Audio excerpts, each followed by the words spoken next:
There is nothing as powerful as a changed mind.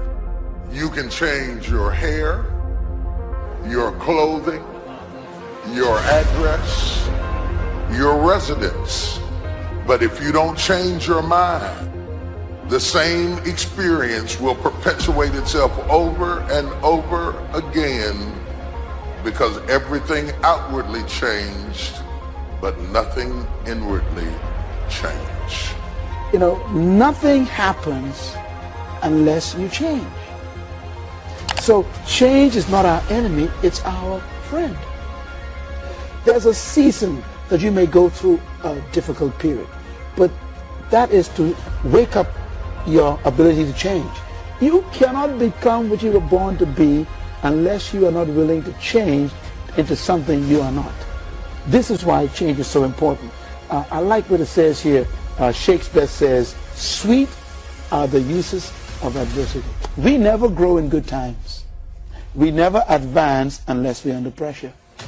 Change comes to improve and to advance your life, not to destroy you. I think that we often forget this. And we're going to face hardships. We can't avoid pain. We can't avoid trouble. All we can do is prepare our mindset so that we don't get overwhelmed by our circumstances. A lot of people, when they have a negative circumstance take place in their life, they react negatively to it. And that seems almost natural. In fact, that is natural. Something negative happens to me, my reaction back to it is negative. But this is why you have to change your mindset. I've seen people who had the education to go up, they had the gifting to go up, they had the talent to go up, didn't have the right attitude. And eventually, if that attitude, if that heart, if that invisible part isn't right, you can have all the talent in the world, but you will always end up getting spoiled by your own attitude. Yes, you'll get the opportunity. Yes, you'll get the job. Yes, you'll get the deal, but you won't be able to keep it because your attitude will corrupt every opportunity that life offers you. Never saw it coming. Life isn't what happens to you when you're looking. What happens to you when you're looking is called a plan. Life is what happens to you when you're not looking, when your guard is down, when your back is turned. It's going to work on a Friday morning feeling good and having your boss call you in. And you know she has a look on her face and you know that look isn't good. You know the economy isn't so hard and we've got to let you go. And all you can think about are those 3 kids you have at home. You know, life is coming home from work and finding that note on the kitchen table saying, hey, I can't do this anymore. I'm sorry, I love you, but I've got to go. And you're frustrated and you're betrayed and you're furious and you're angry, but all you want to do is hold them again. All you want to do is hear those words whispered in your ear, I love you again. No, that's life. How do you handle that? How do you deal with that, those sort of situations? You see, it's been said 100 times and I'll say it again. You've got to go through it. That's all it is. You've got to go through it. And going through it is not a function of just being courageous.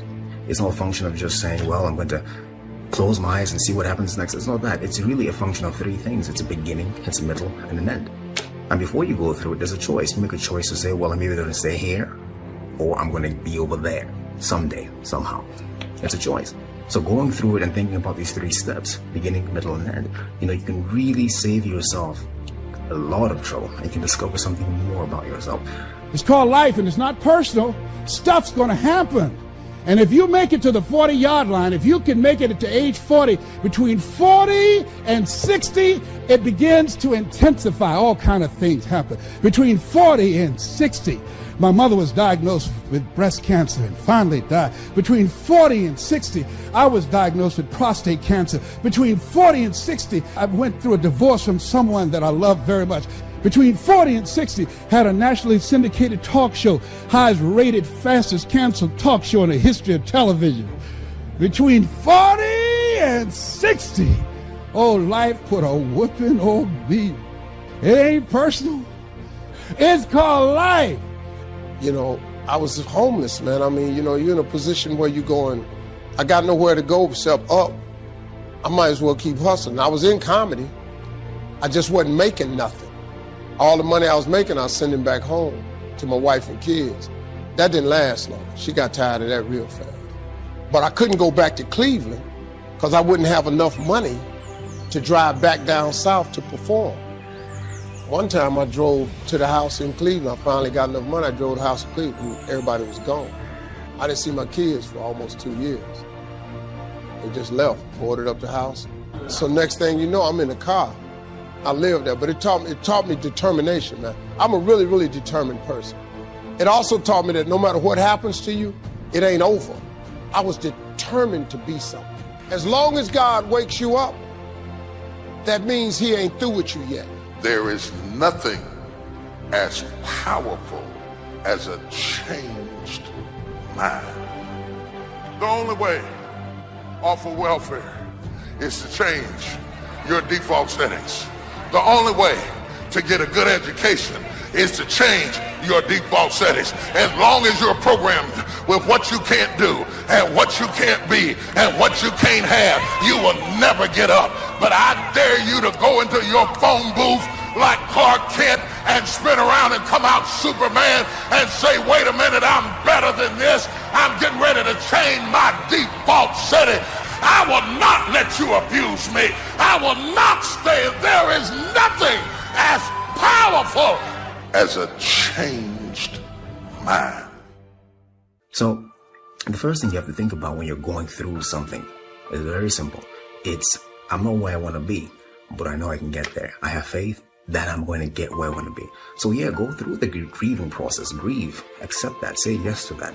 You know, one day you look up and, you know, you're still in pain, you're still hurting, but you realize that, hey, it's not as bad as it was.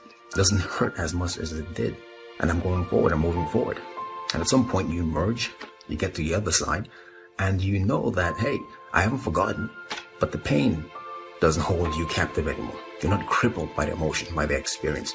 You're not living out of the past, out of your experiences of pain and defeat and betrayal. You're not living out of all that stuff. You're living in a new perspective.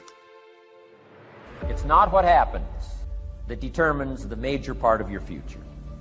It's not what happens. What happens, happens to us all. The key is what you do about it. If you will start that process of change, do something different the next 90 days than you did the last 90 days, like picking up the books to read.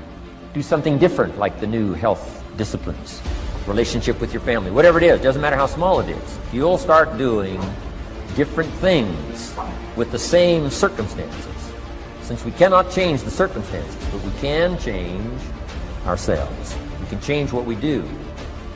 Anytime you go through something, there's a fight. It's either a spiritual fight, an emotional fight, a physical fight. There's some sort of fight.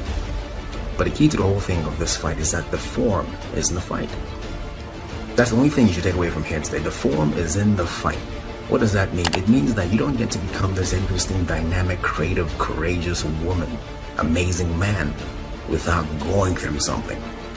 Right? That's what the form is. The people who are form are the people who you see them and they stand out to you because you know there's something about them. They figured something out about life.